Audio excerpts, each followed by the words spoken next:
That intro scene was crazy. I never expected to see anything like that come out of a Pennywise movie. Way out of leagues of the original series that came out back in the 80s. I didn't go into Welcome to Derry with a lot of high hopes, mostly because I don't like prequels for things like this.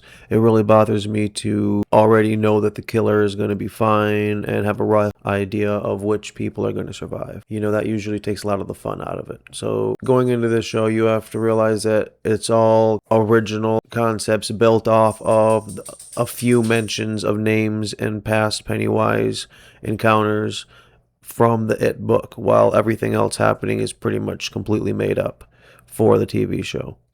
The first episode isn't bad, and it at least kept the scares and vibe well enough for me to care enough about the characters to want to see where it goes. It bothers me to already know that it is going to be put back into hibernation and then is going to have to fight the Losers Club later on either way, because they can't deviate from that. It's their own universe. And so every single season is going to be the same routine. A group of kids or people that are being affected by Pennywise, but usually children, lose one of them, and then that person becomes like an anchor for all of the people around them to sort of form a friend group in the hopes of taking down Pennywise. And we have not actually seen Pennywise physically yet. We have seen other manifestations of him, but we haven't seen him directly. As soon as Welcome to Derry starts, we meet a little boy named Maddie, who was originally my favorite character because this kid's a phenomenal actor. He sells every single scene that he's in, and it's really sad that he has to be the Georgie of this series because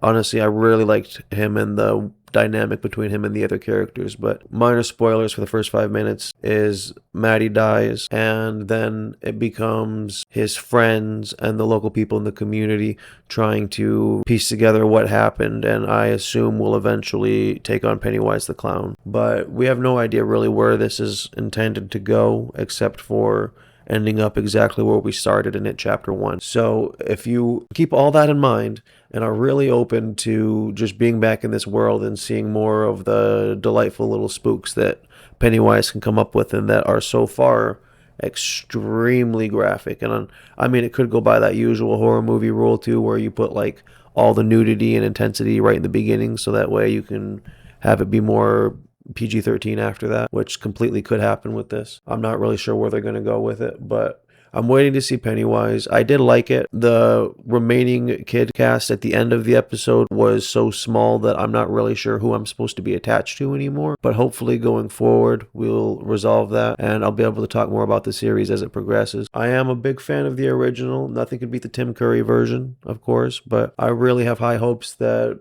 you know, we can flesh out these universes that are so iconic in meaningful ways that can at least add better to the cultural zeitgeist of what Pennywise stands for and what's the whole reason that he's such an icon, you know? I hope they can build on that. And it's the same issue I have with Terrifier 4 coming out, because that's going to release the official backstory for Art the Clown, which they've been adamant to not give us any form of until now. So in that same respect, it's like, I hope that these next few years don't really ruin the mystique of these horror icons, because we've come a long way to not just having the basics, but having each one of these Art the Clown, Pennywise, completely earn their spot. Both of the new Pennywise and the old earn their spots in the legends of horror. And when you go into things like pushing too far on the backstory for Freddy Krueger and stuff like that, they start to lose their fear appeal and end up more just kind of being a self-parody. And you know, that's really the big fear I have here is that the opening was strong, but where's it going to go? Are they going to be able to keep this momentum? Is the show going to just constantly have the same formula over and over again? Will we even need another season if we've already seen this one? So there's a lot of questions to be answered.